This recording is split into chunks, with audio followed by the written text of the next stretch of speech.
Thank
you for listening to the Etude. My name is Joe Skillen. I'm chair of the music department at UNC Charlotte and also the professor of tuba. I want to speak with you about a few things that you should consider when you're working up this particular etude. The first thing you probably notice is in the third full measure, the grace notes that I played them a little slower perhaps than you might think that they should go. It's, for a modern eye, written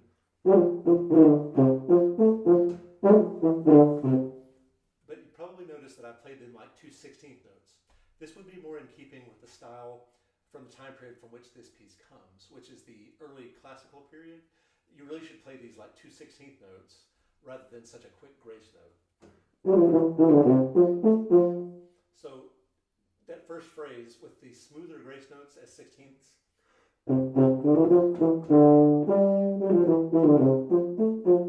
it's a lot more in keeping with the classical style.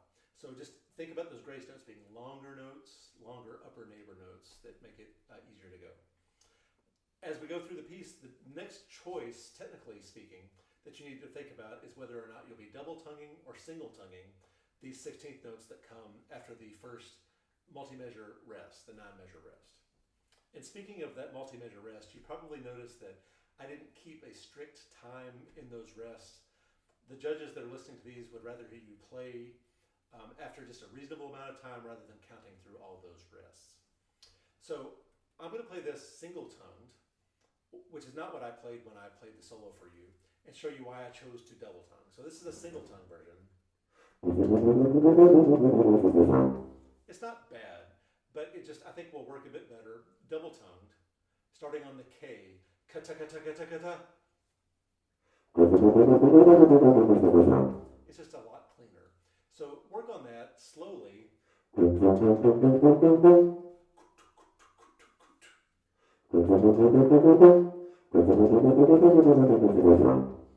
work out the double tonguing. I also double tongued at 29 as well. So you'll want to work on that as well. Single tongue can work, it's just maybe not as clean. So think about what you're going to do. I prefer the double tonguing.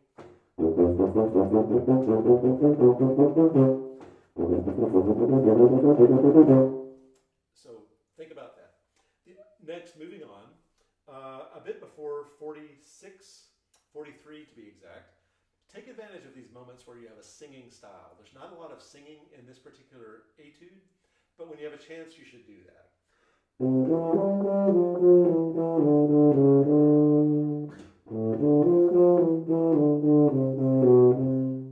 So just with a light lyrical style with like a stress release, D, D, D through the etude.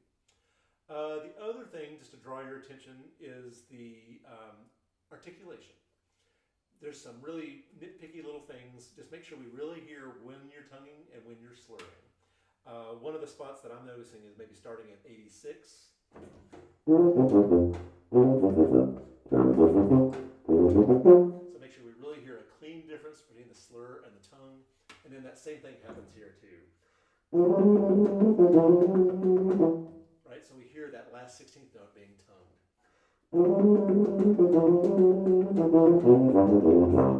So just practice that slower.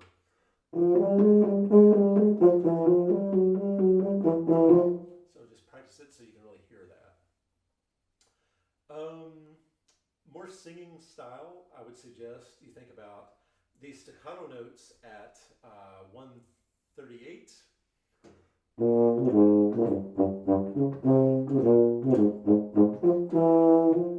So not too short, make sure they have a really balanced but a good center to them. That would be too short.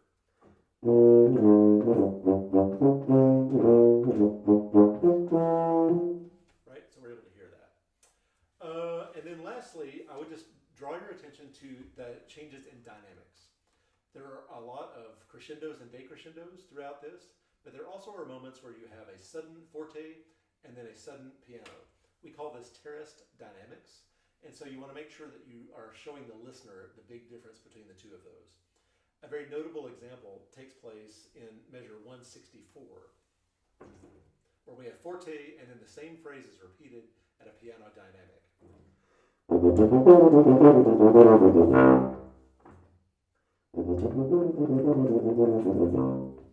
Make sure that you really play the forte big so that the piano can sound softer. If the forte is not loud enough, you'll probably have a hard time getting the piano to even speak. It happens again at 172. Right, so just make sure we have a good loud and a good soft. I would also encourage you to not crescendo too much in the measures that follow 172 because you will run out of air. So just keep it a soft thing, soft dynamic until really about the end of 179, and then you can play louder. So I'll start at 172. So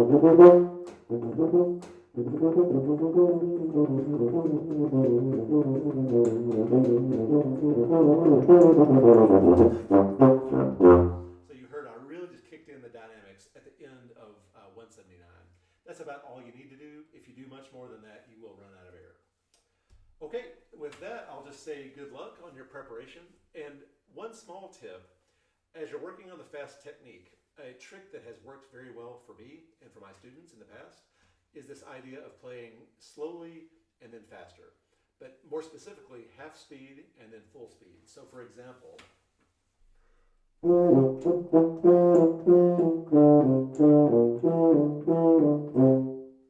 that's half speed. I keep my tempo the same, but then I just play double as fast. So you feel how that works.